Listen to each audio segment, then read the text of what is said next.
Hola, Laura's class. I'm Mark. I'll be watching your speech today. So, enjoy it. I will. Thank you, honey. Welcome, class. This is my persuasive speech. I will be talking about why traveling is good for you. St. Augustine once said that the world is a book, and those who do not travel only read one page of it. So let's begin. I want to bring up 3 main points of why traveling is good for you. First one is that it is scientifically proven that people who travel live happier lives. The second one is that people who travel abroad are more open to new ideas and cultures. The third point I want to bring up is that people who travel are better problem solvers. And then this is actually a picture my husband took of the Petronas Towers in Malaysia that are now the tallest towers since 2001. All right. So my first point, people who travel live happier. Dr. Jerome Naween, who is right here, a lecturer in tourism, has set up an experiment. Had a control group that stayed home and a controlled group that, well, not a controlled group, but another group that went out and traveled. After the travels, the people came home, they all took surveys. The people who traveled said that when they came home, that they felt happier, and there was an overall happiness level amongst them than the people who didn't travel. Next one. My next point is that people who travel are open to new ideas. If you stay home and you never leave your town and you live the same life over and over again, you probably won't ever open yourself up to anything new. People who travel, you're forced to do so. So you will more than likely experience new cultures and ideas and language and food. So your mind opens up. There was actually a study for the Journal of Personality and Social Psychology that students who traveled abroad came back to their studies with an opener mind, and they would, before, if they didn't want to do it, whatever it was, after traveling, they were more open to doing something that they feared or never thought of doing before. And then this is actually a picture of me in Vietnam. Well, I think we were on a boat. Yeah, it was very fun. One of my favorite vacations.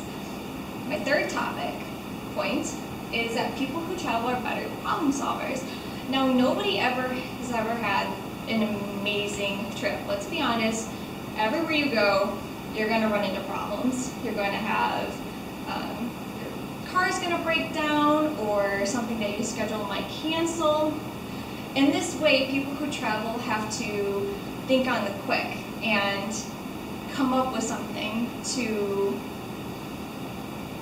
I guess, resolve their problem at the time. So people who travel actually become better problem solvers. And there was also another study in the Journal of Environmental Psychology that when people looked at photographs of nature, that they made less omission errors when testing after looking at these nature photos for at least 40 seconds. So if 40 seconds of looking at a photo of nature makes you test with less errors, just think about how much errors that you won't ever do if you travel and be in nature. It's also a good way of getting away from these days society's technology and from other people and just from all the stress in your lives.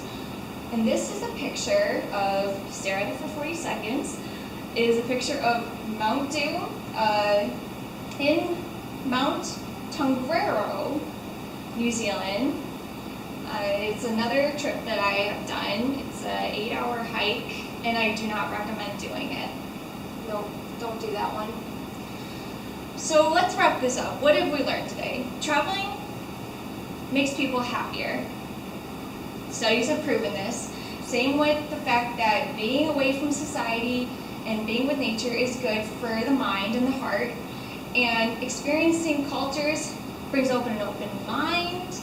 And if you travel, you will be a better problem solver. So I really hope that I have convinced you to someday travel in your life and go wherever you feel that you need to experience. It might be a country in Asia or Australia, or just going to a different state and seeing the South state other than the northern states, and just different cultures. And I really hope that you enjoyed my speech, and I'm really hoping and looking forward to watching all of yours. And then my last photo here is my husband and I on Fox Glacier. We were heli glaciering in New Zealand, and we were in New Zealand for a month. And I must say, after going there and coming home, life has never been the same. We've always wanted to go back, and it's a beautiful country. I highly recommend it. So thank you very much for watching my speech. We're excited, and I hope to see all your guys. Thank you.